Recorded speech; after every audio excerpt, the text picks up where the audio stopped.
You are listening to Hit Play, Not Pause, a feisty menopause podcast for active, performance-minded women. I am your host, Celine Yeager. Each week, I bring you advice from athletes, scientists, researchers, and other experts to help you feel and perform your best no matter what your hormones are doing.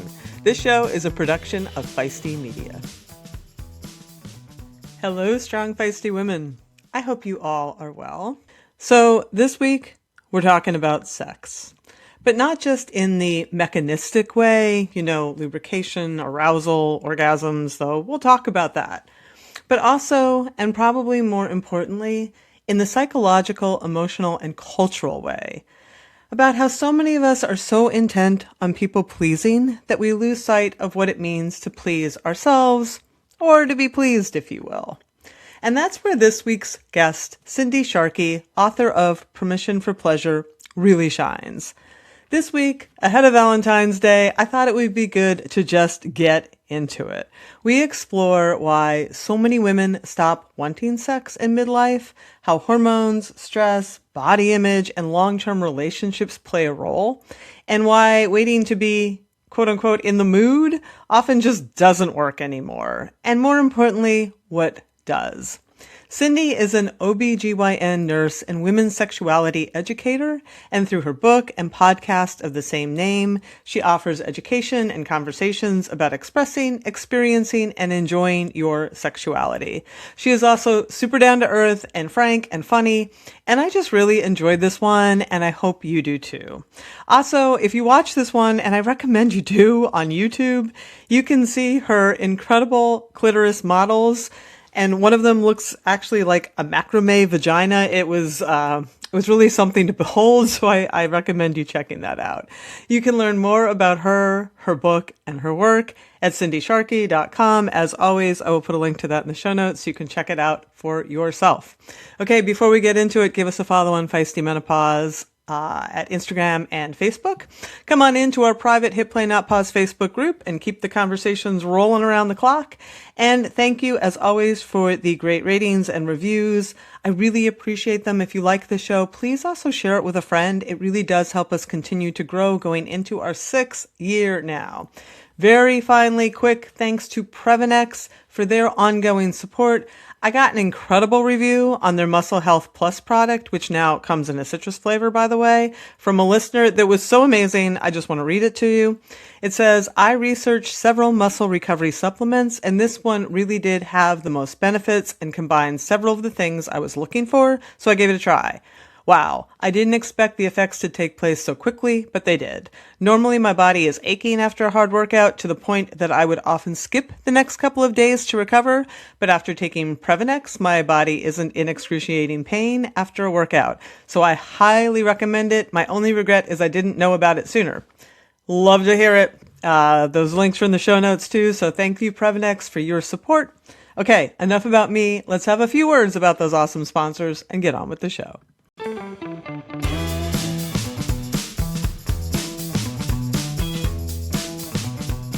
All right. Well, I am very happy to have you here, Cindy. Welcome to Hit Play Not Pause. Thanks so much for having me. I'm delighted to be here. So let's start. I have your book, Permission for Pleasure. We'll talk all about that as well as all things around sex in this time of life. But you are a registered nurse with a Bachelor of Science in Nursing, nearly 40 years in healthcare. Yeah. What was the catalyst that brought you here? Why are you devoting so much of your career to women's sexuality? Yeah, I love this question because it's such a long journey for me. But I've worked with women as clients for, like you said, 4 decades. And especially when I worked back office for an OB-GYN, back in the day, an RN would work the back office because we could do so much. Right. That doesn't happen very often anymore. But the women just talk to me. I mean, I'm who they talk to. You know how that goes. Yep. And everything I heard was no education, no pleasure. They all thought they weren't normal because they did not orgasm with penetration alone, not knowing that they were perfectly normal. Just all of these things on and on the same issues. And I don't know, I just became really comfortable talking about sex. Why were they talking about those issues with you? I assume they didn't come in for them. They would come in for all sorts of things, but I started to ask. Oh. I started to ask because I cared about this for women, and they answered. I have a little way of asking the right questions. So I just had a lot of tools, and I gathered information. I would, just try to give them little bits of education. And this is the thing, because you're in this space of the education needs to be ongoing. We're not talking about just sex ed when you're a teenager, right? Or a tween, we're talking about ongoing through our lifetime. Yeah. And that has been non-existent at least in the US, I think. So I then had 3 daughters, Celine. So I had 3 daughters, and my house was full of girls for years. And they all also did not have the education they needed. So I became Mama Shark. I became a nurse educator, and I love doing it. Do you talk to mostly people in the demographic we're talking to in my audience today, or is it broader than that? It's broader than that, but I would say your audience is probably mostly, what'd you tell me, 40 to 60? Yeah. Yeah, I would say that's the core of mine as well. So what are some common threads that you see in women who are in my audience's demographic as far as this topic is concerned? A lot of them aren't having pleasure. A lot of them, what we're dealing with, I'm over 60, so I'm a little out of your demographic, but, a lot of us really have a lot of hormonal shifts going on, and we have a lot going on in our homes, in our lives, in our work. We have a lot of changes in our bodies, and I find that women don't have a lot of tools to navigate all that. And it becomes very frustrating, and they either find what they need or gather what they need or get with women and figure out what they need, or a lot of them shut down. Yeah. So my hope, really, and that's why I wrote the book, is I just feel like when women have the education they need and they have a space to talk about these things, which is what you're doing in with your platform, which is just beautiful, they are enlivened. So rather than shut down, we just get after it. We get after the freedom, and that's what I want for every woman. Yeah. Oh, yeah. No, we'll get to my group in a bit, but we have 36,000 women in there, and like at 6 a.m, I can see them talking about orgasm. So, they definitely are talking all the time about all kinds of topics. But I am curious, and by the way, I gave you that demographic, but I also know that there are many 60 plus women in our group. Mostly, Cindy, because nobody else is talking to them. Yes, I find the same thing. Yeah. So why did you call this book? I've gotten many sexual health books, sex ed books for women in this demographic that are titled differently. Why did you call it Permission for Pleasure? What I found over these years is that a lot of women don't give themselves permission. What does that mean? I feel like women are so trained up and ingrained in giving, they often have a hard time receiving. I just feel like we have so many tangled roots down into what I call our sexual garden. And Emily Nagoski, people use this imagery all the time because it is like a garden, right? And we're just getting stuff either thrown in there or growing up in there or planted in there. And it doesn't all serve us. There's a lot of really tangled roots. So I found that a lot of women need permission to investigate that, to unravel those roots and myths, mistruths, or the things that they really love, and embrace that. So I just wanted to be a permission giver in that way. And you would say that is true also for women in this, even as they've gotten to this age group, they still haven't, I'm assuming they've had sex and are having some sex, that they're still sort of in that area where they're not giving themselves permission? I do. I do private consults all the time, and it doesn't matter what age they are. They could be 60, 65. I have 70, 80-year-olds. that are still really learning how to give themselves permission and what that can look like for them. On top of education. So, I mean, I carry around my clitoris model. Your model. I carry around my clitoris too. Listen, I don't leave home without it. But I don't, because really what it was like 2005, we finally heard all the structures of the clitoris. So what I'm saying is, a lot of us didn't get the education we needed to even give ourselves or know what to give ourselves permission for and go after it. Mm-hmm. So what, if you were to tell me like the top handful of things that women need to give themselves permission or they're not giving themselves permission for, what is that? Good question. When I ask women what they want, what do you want? What do you desire? Mm-hmm. Often they can't answer that. Mm-hmm. They have been so focused on their other roles and a lot of caregiving roles, whether it's caring for their parents or children, a partner, family. They often don't focus on themselves and even take time to answer that kind of question. What do I want? Right? I mean, we see this with erotic energy and eroticism. People think eroticism is sex. It's not. It's what enlivens you? Like, what brings you vibrancy and vitality? And are you going after that and seeking that, giving yourself permission for that? And lots of times we aren't. And how much of it is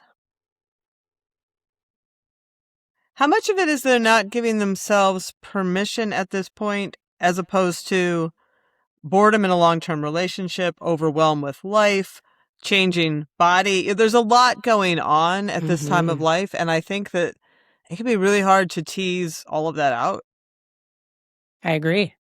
And I think a lot of people think it's about sex. I mean, if you talk to any sex therapist, which I'm not, but they'll tell you that so many people come for help that think the core is about the sex. Mm-hmm. And it's really about these things you just mentioned underneath that, thus the roots that have to be untangled. And listen, like some people really do investigate all that throughout their lives and they have a lot of freedom but a lot of people don't. And the things you're talking about, Celine, right? The mental load and the energy tank and just all the concerns and, all of that makes it really hard to be reflective. Right. When you also have to want to be reflective. I mean, there's so much to untangle here. It's hard to even know where to start because there's one of the reluctance that I sometimes have with this topic and conversation is because sometimes women will say, I'm not interested and I'm not upset by it, and I'm just like, do I want to, sometimes they even say they're relieved. And I'm thinking, do I want to make them think they have a problem if they don't think they have a problem? Or is it just a problem if it's a problem to them, or it's a problem in the relationship that is causing problems in relation? Hey, how do we think about this? Mm-hmm. So you're talking about sex, right? Yes. Yes. Okay. So let's circle to there. If you have no desire for sex and you're not interested and it's not a problem for you, you don't have a problem. Right. There's nothing wrong with you. Don't make it a problem, right? If you're partnered with someone and you're not interested in sex and it's a problem for them, right, that's going to result in problems in the relationship. Yes. Obviously, the number one reason couples come to sex therapy is desire discrepancy. 100%. Yep. I want to say too, for those who are not partnered, your first sexual relationship is with yourself. I feel that very strongly. And a lot of people have to kind of come to that no matter where they are in their life. And that can be really a revelation to people. So I hear you, and I don't think we need to make it an issue. I just find a lot of frustrated people, especially if they're partnered and it is an issue in the partnership. 100%. Yeah. And I see that. And there's a thread I want to pull a little further there that you said is that is there a benefit, or what is the benefit for somebody to sit with their self a bit and think, have I ever had a sexual relationship with myself? Do I want a sexual relationship with myself? Would that enhance my life in any way at this point in my life? And what are your thoughts there? I think that there's a value in us understanding our own selves and our unique body. I think there's so much value in that as we go through phases and stages in our life. And then when we go through changes, we have a way to understand our own bodies. Also, pleasure is good for you. So whether that's orgasm or not orgasm, pleasure is good for you. It brings all those healthy, chemical changes and blood flow, all of the things. But I do think there is a piece here that I'm finding with women over 50 that have come to a new place within themselves. I mean, we hear about this, right, in the research, where they're exploring things in a new way for themselves. And it is like, I have the chills when I think about it, because it is what happened with me. I mean, we all either come to this place where we decide, what do I want? What do I desire? What is my body doing? Why do I care? How am I going to treat her? Like, what are we going to do here moving forward? Things are changing. Where do I want to invest my energy? And what brings me energy? This is a whole, other topic outside of, but this is the crux of it. Because I feel like when we go through this season, if we're able to do this kind of introspective work, it brings a lot of freedom and a lot of fun. So if you don't mind me pushing a bit, what is your story? You said that's what happened with me. What do you mean? Well, I would say, and my community knows, I was just really hard on my body. I just treated her I grew up in that way where I exercised her to death, dieted her to death, treated her like an object. It really was not embodied.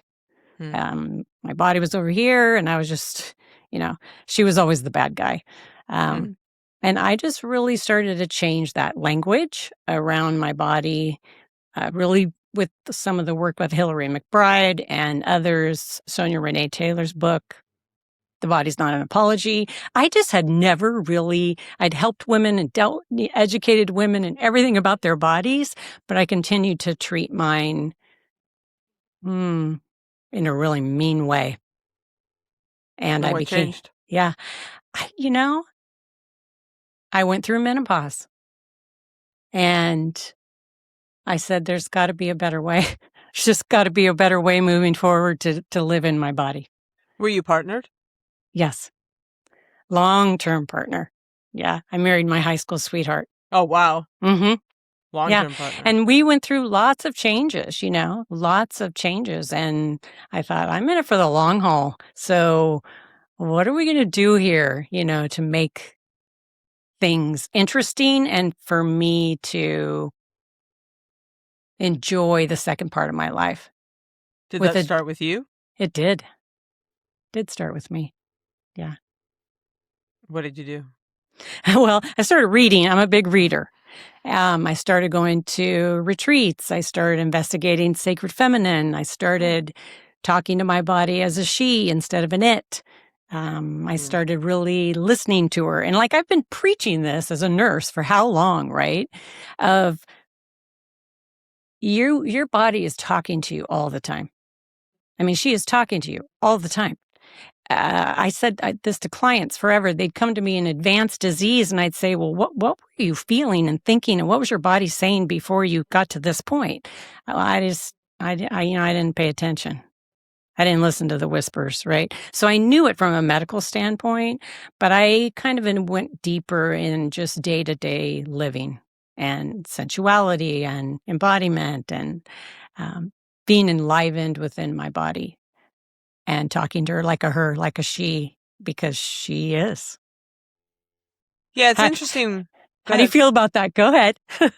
Yeah, no, it's interesting when you talk about the disembodied and getting into the sensuality, I have this sense that many of us, and I can't speak to the current generation, but I can speak to our generation, grew up objectifying ourselves because we grew up in a very objectifying culture, diet culture, all of that. And even having sex, there has often been, women will talk about a voyeuristic, as in looking down upon themselves or looking at themselves completely through their partner's eyes, as opposed to experientially enjoying the experience through themselves. So it seems to me that your point on turning the lens inward a little bit more is something that maybe some women have not ever done. True. Yeah. And the spectatoring you're talking about, where, you're just observing yourself having sex. This is very common, right? And it's very difficult to feel the feelings and pleasure in your body when you're spectatoring above. Right. It's very difficult to feel the feelings and sensations in your body when your mind is running the mental to-do list, right? The mental load, right? So if you're redecorating the bedroom or worrying about, you know what I mean? I give this example, but it's true. You're in the middle of it, right? And you look up and the light bulb's out and you think, oh, the light bulb's out. Oh, do we have any light bulbs? Wait, I don't even like that light fixture anymore. I'm doing it to the light above me, but meanwhile, you're in the middle of sensation, but you're not feeling anything, right? Because you're like, woo, so common. Yeah. So common. And people don't know even the tools for mindfulness to redirect that and be present for the sex they're having. And is that a process that's easy, might be the wrong word, but is it, straightforward? Well, mindfulness is basically recognizing not when you're going to have a thought, you're going to have a thought, right? Yeah. So saying, I'm going to have thoughts that come.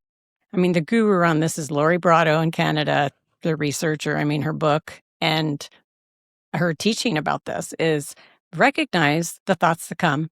Don't judge yourself for them. And then let them go and bring yourself back. And a lot of her work has been around cancer patients, but, post-cancer, but she has really dialed this up for people. I've had her on the podcast, and the way she talks about it is we have to practice outside the bedroom. I was just going to say, that probably helps to practice other times. To be able to do it in the bedroom. It's the same with sensuality. It's like if we want to really engage our senses and feel pleasure through our senses, which is what sensuality is, we got to almost practice that outside the bedroom if we want to really pay attention in the bedroom. Right. Right. And that seems like a more approachable way to start, perhaps? Sure. Take sensuality, for example. Yeah. This is my favorite, right? So just pick one sense a day and focus on that. How can you dial up pleasure and pay attention to it in your body when you focus on one sense a day? Let me give you an example. So say it's smell. When you're out and about, like if you see a plant or a flower or your kids took a shower and their hair smells good, or your partner and you like the smell of their neck, I don't know, whatever. Pay attention to the smells and where you feel the pleasure in your body and let yourself feel it. Just pick one sense a day and see if you can dial up more pleasure in that way. I like that.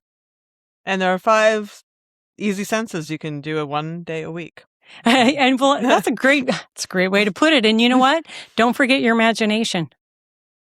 This is one of the crux for women, I think. So often they don't think about sex. Yeah. So they'll say, Cindy, I don't really even think about it. And then you'll post something or I'll get your newsletter or whatever. And I'm like, oh yeah, guy, I was going to really think about that more. Right?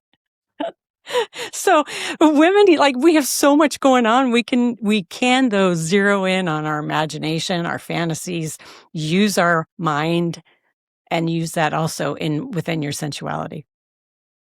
I do feel like, since we are talking to this demographic, that many people report that they did think about sex more in their reproductive years, which makes sense. Biologically, this makes sense, right? And it also makes sense from from an evolutionary biological perspective, that we wouldn't necessarily be like on the prowl all the time, sort of older, which does beg the idea that the fire needs to come perhaps from somewhere else. Okay, this is great. Let's get into this a little bit. This is desire you're talking about. Okay. Yes. And as we get older, desire doesn't always tap us on the shoulder. Right. Like it did in the past, right? Right. So the other big thing is there's more than one way to experience desire. Have you had someone on the show that's talked about desire styles? No. So you can experience desire in the way you're saying, the fire, right? The spontaneous desire, what you see in the movies and books and media. You want sex out of the blue. Right. Right. So you see someone or your partner and they look hot, or you see half of their butt crack, or I don't know, whatever turned you on. I get you. Yeah. Sorry. I don't know how explicit I can be on your show. No, Okay, yeah, as explicit as you want. But so, and you think, oh, I want you. Yeah. I want sex, right? Yep. That's one way to experience desire, spontaneous desire. There's another way to experience desire, which is called responsive desire, meaning Yep.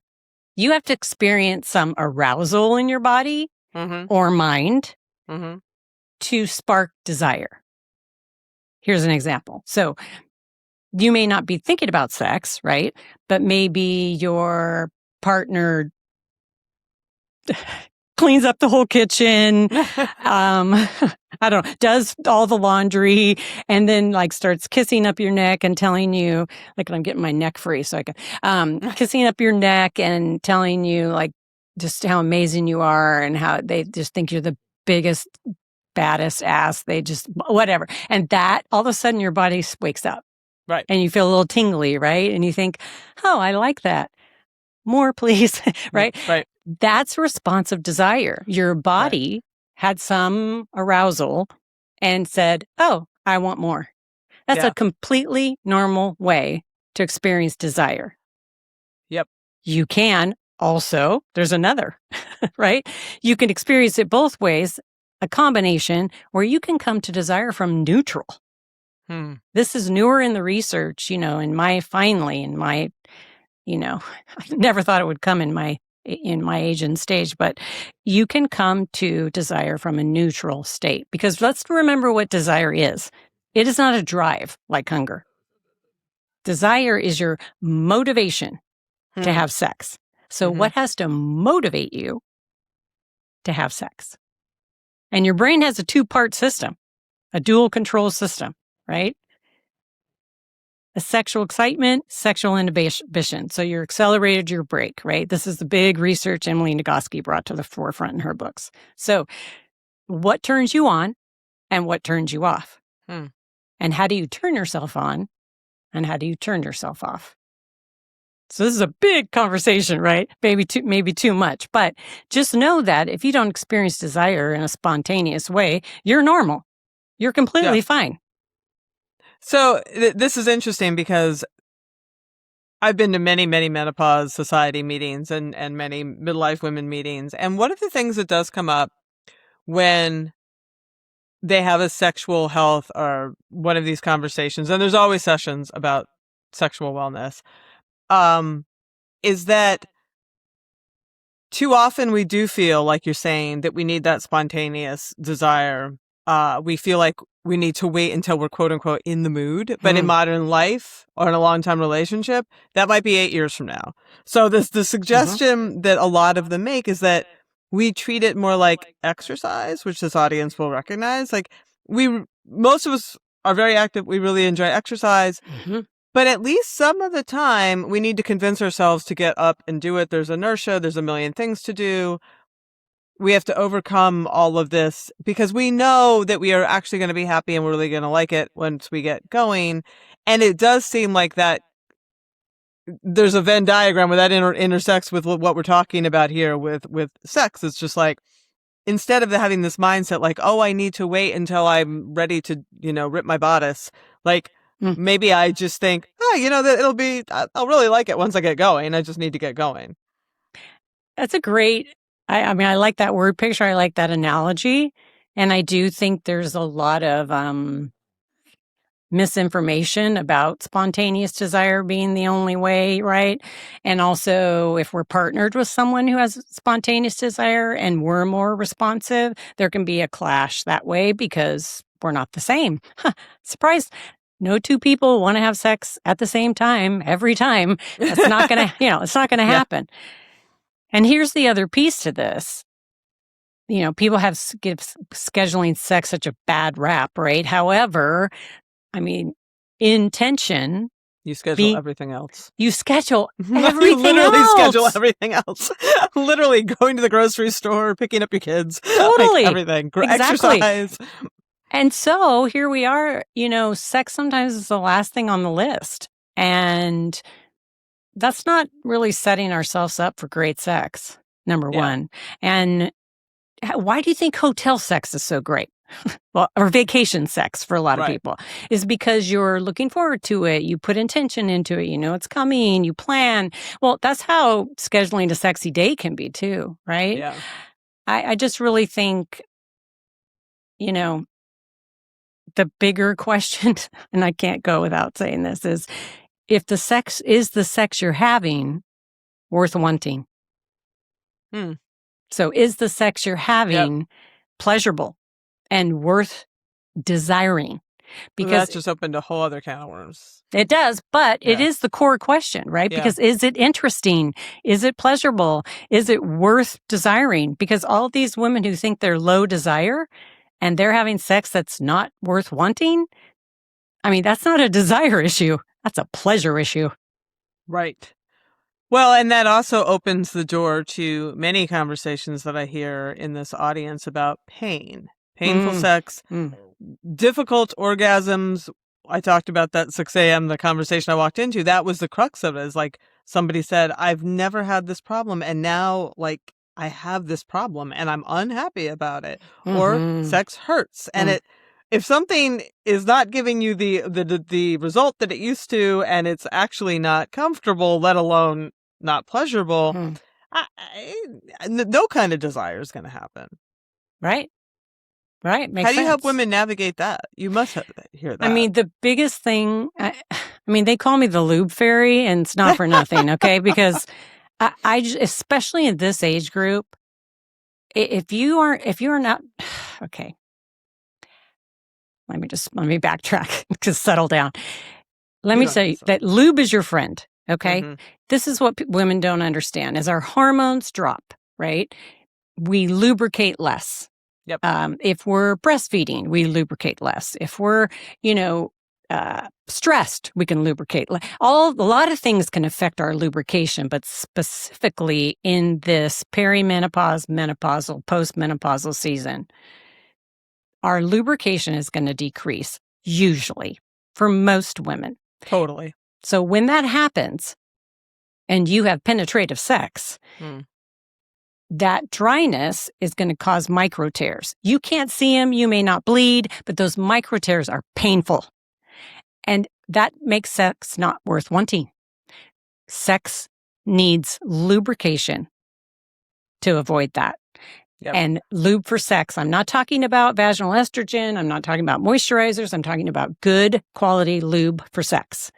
This is your friend. If you want some recommendations, you can get on my website. You can read my book. I'll list them out for you.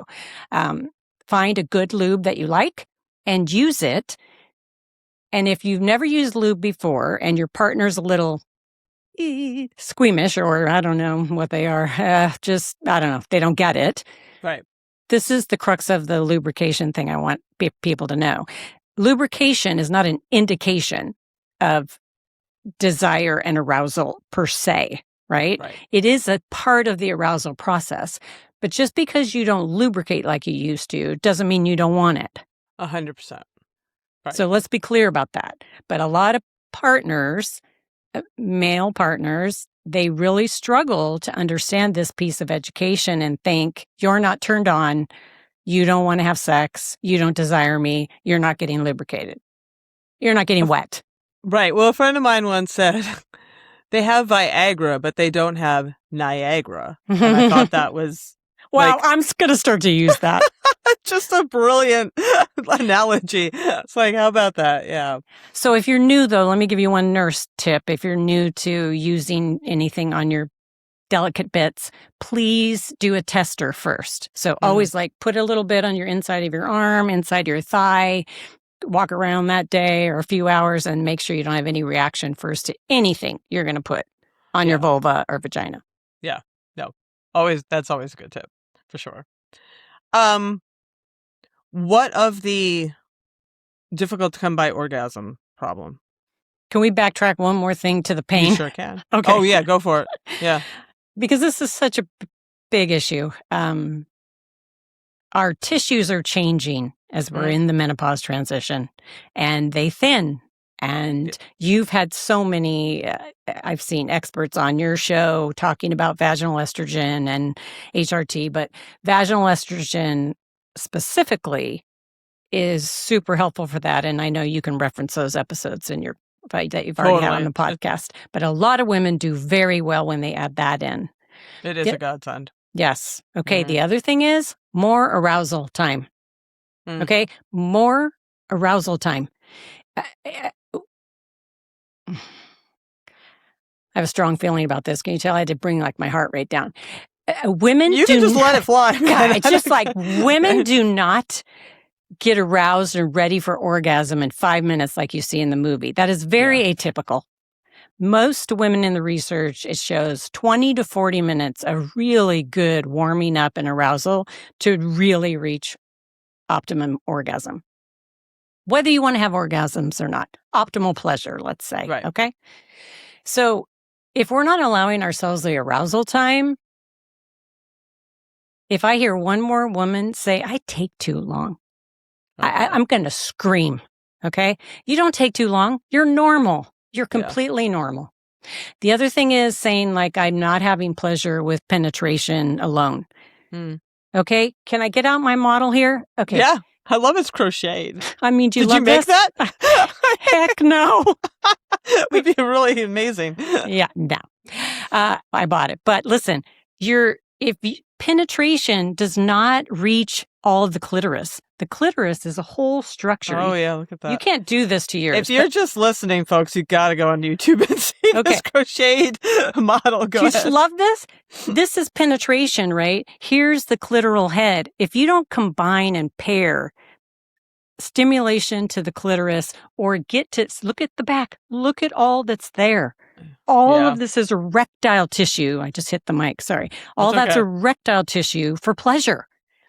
But that erectile tissue, what do you... You're double fisting clitorises. You have another clitoris in the other hand. Because look at, all of this is erectile tissue for pleasure, but it needs arousal time. So it's not like a penis that's all out in front. It's organized differently. It's a little more spread out. So you're about ready to like spew something. I'm just dying. It's so funny. No, I'm loving like you're just... Because look at it. Waving these clitorises around on this screen. Right. Because if we don't know this, if we don't know that we have access to all of this so many people network, still think it's just a little button that is sort of right there. And it doesn't have these long... legs and bulbs and right. So arousal is what your body is doing to wake up all the nerve endings, get blood flow to all of those areas I just showed you, down into the bulbs and the legs. Wake up your whole senses, right? And lubrication, some expanding. It's just it's a whole process, not just a wham bam. Yeah. Not thank you, ma'am. Yes. And to your point, like there are many ways to have this orgasm. It doesn't have to be about like, if it's not penetrative, then that's okay. Like that's okay. Well, and for a lot of women, penetrative sex is not their best route to pleasure and orgasm. So, explore. I think that's a big thing I like to encourage women. Get sex out of the box. Expand the box. Make it bigger. What else is there? What turns you on? What excites you? What gets your heart rate up? Add things in. This is the other thing for women. Like they want variety. Women we're bored. Okay. We get bored. Men could sometimes just, if you're partnered with a man, as we've seen in the research, as they get older, they're fine. I saw that Kelly Casperson had a chart, which was really interesting at one of the conferences I was at. And it showed one of those studies where Mhm. in a relationship, even though the men's desire just pretty much stayed stable across the thing, and the woman after 7 years just sort of went boom, like it just sort of dropped off. And it was about sort of the boredom. It was like sort of the burden and the boredom and all of this thing, and she just needed more stimulation of all kinds to All be. kinds. Yeah. Yeah. Yeah. And so start exploring. That's the beauty of our age, my age. Like we can, right? Maybe you want to bring a toy in. Maybe you want to add a vibrator. Maybe you want to try a different position. Here's what we also see in the research. The change or the variety doesn't have to be like your people. They probably can't hang from the chandeliers. They're so fit and feisty, right? I love it. But if you don't have that availability to your body, then just what can you 10% dial up differently, or a 4% little change that you have to pay attention to? Add a pillow, wear your shoes, go to a different room. I mean, people just don't do anything different, and then they think they're still going to be interested. Yeah. Yeah. Can we talk about body image a little bit? Because I also feel like that is sort of a ugly thing that rears its head in this time of life that can cause some issues, especially pointing it back to that idea that we are looking at ourselves and spectating, and if we don't like what we're seeing now, it seems like that could be a pretty big barrier for women. It is. It is. It always is, no matter what age and stage, right? Fair enough. That's fair enough. I mean, and we talked a little bit about how we're going to talk about our bodies, and if we're going to continue that body hatred narrative, and engage in it with each other as well, right? It's just like a societal, norm, just makes you want to throw up. But this is the thing. How we feel about our body does affect us sexually. It does. There's no question. And this idea that you're talking about again, about not being present in your body, instead judging and checking to make sure, and what do I look like, and does my stomach this, and do I have cellulite there? And I mean, it's just so counter to being embodied with pleasure. It's just really hard to do both. So if you can engage with your senses, they are only in the present. That will help you focus, right? And also trying to come to a place of, I don't know, acceptance. We don't have to love our bodies, but can we get to a place of accepting that we're going to change as we age and stage, and that this is normal? Yep. And look at your audience. They're out there doing triathlons and running their butts off and cycling I mean, can you, in the way that you focus on these high levels of exercise and training, right? I mean, I raised 3 of you, and I was married to one. I have an inkling about this, and it's like, can we flip some of that intention around training ourselves to listen to our body in a different way into this other piece of embodiment and pleasure and sensuality and erotic energy in the same way we do other things that we're focused on and good at? Yeah. And it's interesting because when you're talking about, especially getting into the marathons and triathlon, a lot of times you are intentionally tuning out. Sometimes you tune in, and sometimes you're like, I got to tune out, or I'm not going to make it 140 miles. So it is a matter of flipping that a little bit in this situation. Sure. And let's be honest and be real. Like we said, take 1 sense. Let's get it into bite-sized things, right? Not this whole thing. Just pick one thing to decide you're going to investigate for yourself. Is it going to be sensuality? Are you going to really get knowledgeable about the clitoris for the first time? Are you going to think about arousal and what you need for that? Are you going to get lube in your bedroom tomorrow, today? Are you, are you going to investigate a vibrator? Maybe you want to add something. What small step can you take to ask yourself, what do I want? What do I desire? And then ask your body, what does she want? What does she desire? And see if you can listen the same way you tune in and tune out with athletics and exercise. You can tune in and tune out in relation to sensuality as well and your body.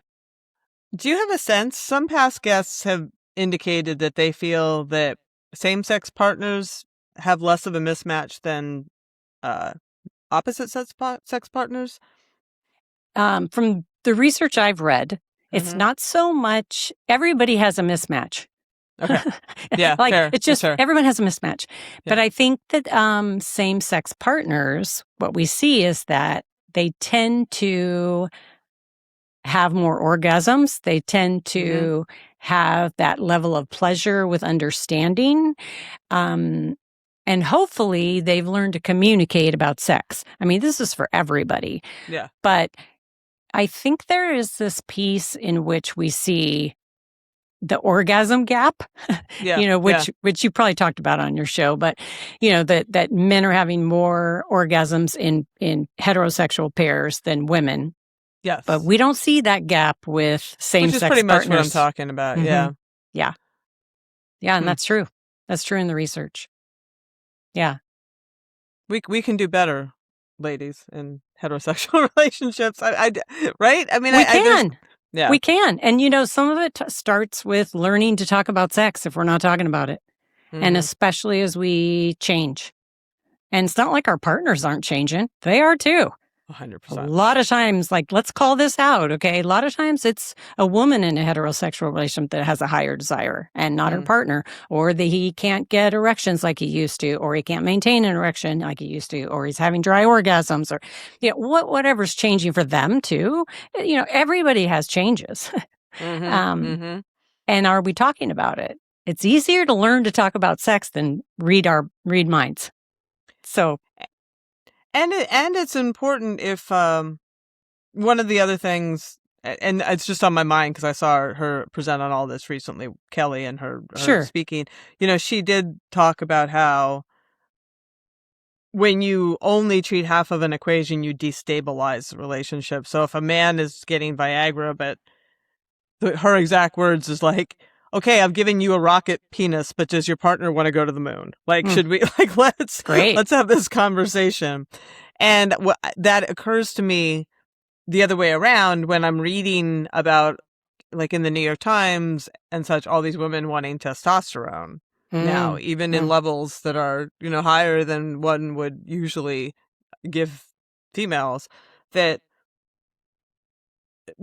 conversations are going to have to happen. You can't just change this physiology or give somebody a pill or give somebody a patch or give somebody a cream and expect that something else won't get more destabilized down the line or another issue won't come up.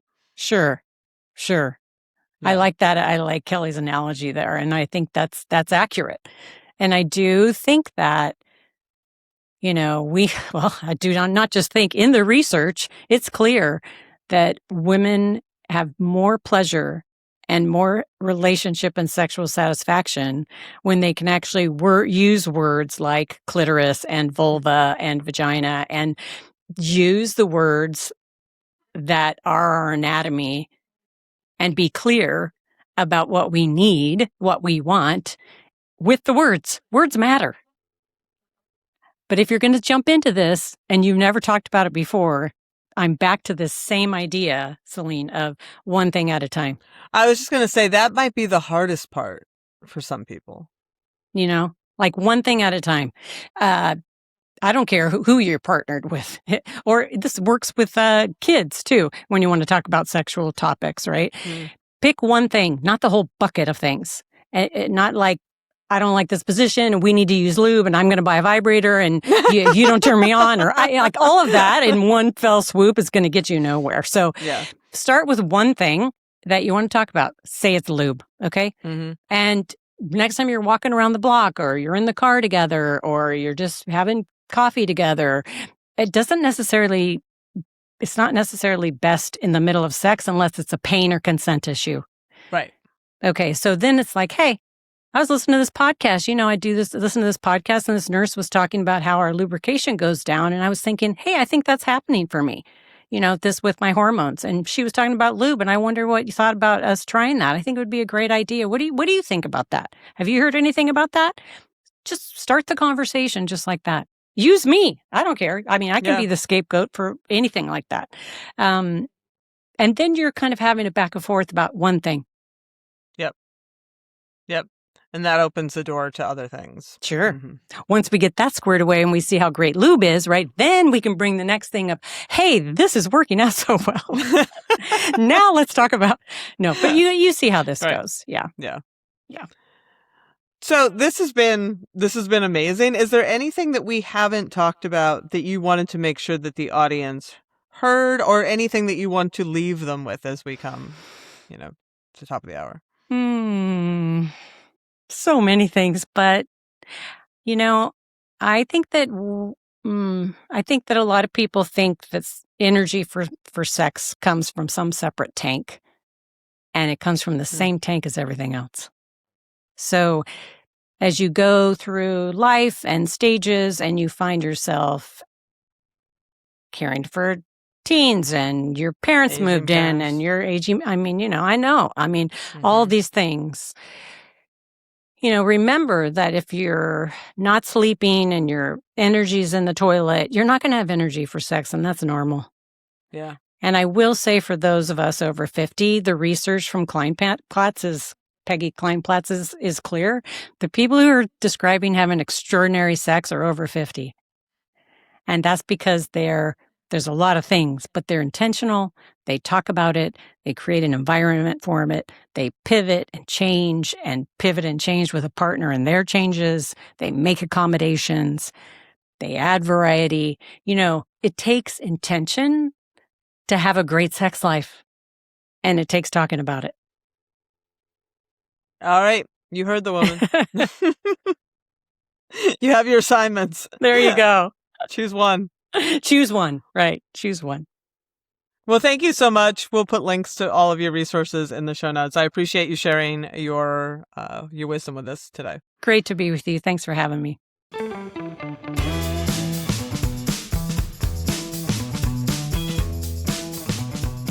Well, that's our show. Come on back next week when I sit down with friend of the pod and international women's sleep expert, Dr. Andrea Matsumara, to talk all about the sleep syndrome of menopause and, importantly, what you can do about it to get a good night's sleep. So come on back for that one. And until then, as always, stay feisty. You have been listening to Hit Play Not Pause, a feisty menopause podcast for active performance-minded women. I'm your host, Celine Yeager. This show is edited and produced by the most amazing Carrie Barrett and the other talented, strong women at Feisty Media. Follow us on social media at Feisty Menopause, and please help us spread the word. Screenshot and share this episode on your social media channels with the tag @FeistyMenopause. And please subscribe, like, review, and rate this show wherever you get your podcasts. Word of mouth and good reviews make it easier for other listeners to find.